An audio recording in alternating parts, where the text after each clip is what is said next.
कभी चंद राजाओं के बनाए मंदिर को चंपावत के 22 गांव के ग्रामीणों ने श्रमदान से एक अद्भुत मंदिर बना दिया। आस्था के साथ सिद्ध नरसिंह का ये मंदिर नए पर्यटन के तौर पर उभर रहा है। चंपावत के खेतीखान सिद्धबनी में 22 से ज्यादा गांव के ग्रामीणों ने अपने इष्ट देवता का ऐसा भव्य मंदिर बना दिया जो जिले भर के लोगों के लिए आकर्षण का केंद्र बन गया है। कभी यहां पर चंद राजाओं द्वारा बनवाया गया मंदिर था, लेकिन अब लगभग 1 करोड़ की लागत से सिद्ध नरसिंह मंदिर का पूरा स्वरूप बदल दिया गया है। ग्रामीणों के श्रमदान से बने भव्य आकर्षक मंदिर को देखने के लिए बड़ी संख्या में श्रद्धालु आ रहे हैं। पूरी क्षेत्रीय जनता, पूरे 22 गांव की जनता और पूरे भारत में लगभग सभी लोग के सहयोग से ये मंदिर आज पूर्ण हो चुका है। लगभग इसमें अच्छा खासा 1 करोड़ के करीब चंदा हुआ है। चंदा राजाओं के समय का यह मंदिर है, ऐतिहासिक है, अकल्पनीय है और इस मंदिर की महत्ता यह है कि यह वर्षों आदिकाल से जो है यहाँ पर स्थित है और लोगों ने इसको नया स्वरूप देके जो है इसको नया आयाम दे दिया है। सिद्ध नरसिंह बाबा मंदिर को धार्मिक पर्यटन सर्किट से जोड़ने की पहल की गई है। मंदिर के पुजारी का कहना है कि प्राचीन समय में बने मंदिर का स्वरूप भले ही बदल गया हो, लेकिन आज भी यहाँ बड़ी संख्या में श्रद्धालु दर्शन के लिए आते हैं। हाँ, ये सिद्ध मंदिर है। इसके चंद राजाओं के टाइम से इसकी ये बहुत प्रचलित मंदिर है। यहाँ हजारों लोग श्रद्धालु आते हैं, बड़े दूर दूर से आते हैं। बाबा के प्राचीन मंदिर को लेकर लोगों में पहले से गहरी आस्था तो थी ही, ग्रामीणों के श्रमदान से तैयार मंदिर का स्वरूप बदल गया है, जिससे धार्मिक आस्था के साथ पर्यटन को भी बढ़ावा मिलेगा। न्यूज़ 18 के लिए चंपावत से कमलेश भट्ट की रिपोर्ट। टिहरी झील में अब स्कूबा डाइविंग के जरिए नए वाटर एडवेंचर को बढ़ावा देने की तैयारी चल रही है, जिससे पानी में डूबी ऐतिहासिक पुरानी टिहरी का भी दीदार किया जा सकेगा। टिहरी झील में पर्यटन की संभावनाएं तलाशने के लिए नए प्रयोग किए जा रहे हैं, जिससे पर्यटकों को लहरों पर रोमांच का एहसास हो। पर्यटन विभाग द्वारा टिहरी झील में अब स्कूबा ड्राइविंग कराने की तैयारी की जा रही है। ट्रायल के तौर पर टिहरी लेक फेस्टिवल के दौरान स्कूबा ड्राइविंग की गई थी, जिसे अब रेगुलर चलाने की योजना है। टिहरी झील में हमने 2-3 बार यहाँ पे इसके स्कूबा डाइविंग की ट्रायल करवाई है और एक बार हमने फेस्टिवल के दौरान इसमें टूरिस्टों के लिए भी ओपन रखा था। संभावनाएं तो इसमें काफ़ी है, लेकिन थोड़ा ग्लेशियर वाटर है तो मई जून और के आसपास तो इसमें अच्छी संभावना है।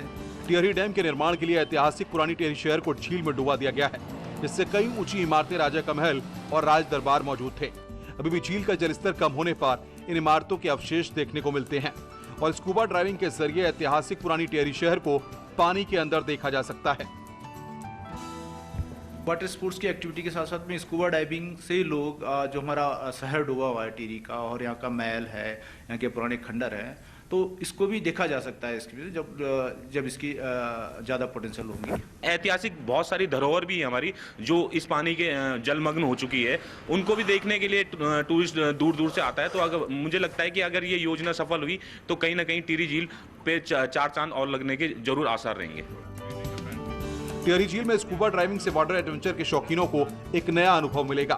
साथ ही पानी में डूबे ऐतिहासिक पुराने टिहरी शहर को भी देखा जा सकेगा। न्यूज़ 18 के लिए टिहरी से सौरभ सिंह की रिपोर्ट। उधर मौसम चक्र के बदलाव की वजह से पर्यावरण पर भी असर दिखने लगा है। इसे लेकर पर्यावरण वैज्ञानिक ने चिंता जाहिर की। साथ ही इसका असर भी पहाड़ों पर अब दिख रहा है।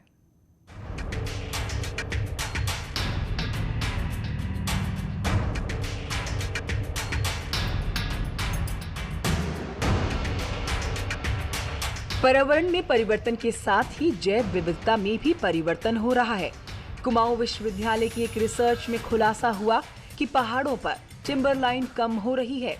ऊंचे हिमालय पर सफेद बुरांश के पौधे बुग्यालों में कब्जा कर रहे हैं। गर्म इलाकों के पेड़ तेजी से हिमालय और बुग्यालों की तरफ बढ़ रहे हैं। जानकारों के मुताबिक आने वाले समय में तापमान बढ़ेगा, जिससे 80% औषधीय पौधे खतरे में आ जाएंगे। जो प्रिडिक्टेड है वो ये है कि हिमालय क्षेत्र में 2 से 3 डिग्री टेम्परेचर बढ़ सकता है। अगर 203 डिग्री टेम्परेचर बढ़ा तो हमारे जो ग्लेशियर्स हैं ये बहुत तेज़ी से मेल्ट करने लगेंगे। आप देख ही रहे हैं कि इस वक्त जो क्लाइमेटिक इरेगुलरिटीज़ हो रही हैं, इस बार बर्फ़ कम गिरी है, बारिश कम हुई है, तो इससे संभव है कि हमारे सारे पेड़ पौधे और जितनी भी प्रजाति हैं इन पे बायोडाइवर्सिटी है, इस पर इम्पैक्ट पड़ेगा। पर्यावरण वैज्ञानिकों के मुताबिक मौसम चक्र में बदलाव का असर पेड़ पौधों के साथ साथ जीव जंतुओं पर भी दिखेगा। पक्षियों का माइग्रेशन कम होने से कई प्रजातियों के विलुप्त होने का भी खतरा है। पुष्प खिलने के परिवर्तन के साथ साथ उसमें बीज बनने की प्रक्रिया भी परिवर्तित हो रही है और उसका जो जीवन चक्र है वो परिवर्तित न केवल पौधों का हो रहा है बल्कि इन पर आश्रित जो हमारे जीव जंतु हैं उनका जीवन चक्र भी प्रभावित हो जा रहा है। जैसे हम तितली का उदाहरण ले सकते हैं या किसी भी तरह की जो पक्षी हैं, चिड़ियाँ हैं, उन पर भी एक खतरा नजर आ रहा है और इससे पूरा जो पारिस्थितिकी तंत्र है उसके लिए खतरे की घंटी है। पहाड़ों पर आने वाली आपदा और वन पशु पक्षियों के साथ ही जैव विविधता को बचाने के लिए जरूरी है कि पर्यावरण को बचाया जाए। वीरेंद्र बिष्ट, न्यूज़ 18, नैनीताल। बस्ती के परशुरामपुर थाना क्षेत्र के गौर गोसाई गांव के पास पुलिस और बदमाशों में मुठभेड़ हुई है। मुठभेड़ में 50,000 के नामी बदमाश दीपक शुक्ला के पैर में गोली लगी है। पुलिस ने उसे अरेस्ट कर लिया है। 2 अन्य बदमाश बाइक लेकर फरार हो गए हैं। पकड़े गए बदमाश के पास से एक पिस्टल कारतूस पुलिस ने बरामद किया। घायल बदमाश को जिला अस्पताल में भर्ती कराया गया है। सूचना पर पुलिस ने इनकी घेराबंदी की और घेराबंदी में इनको रोकने का प्रयास किया गया तो इनके द्वारा पुलिस टीम को फायर किया गया, जिसमें हमारे एक थाना प्रभारी है उनकी बुलेट प्रूफ जैकेट में और बाकी जो एक कांस्टेबल है उनके हल्की चोट लगी है और इसी दौरान इनको पैर में गोली लगी है और इनको देखकर गिरफ्तार किया गया है।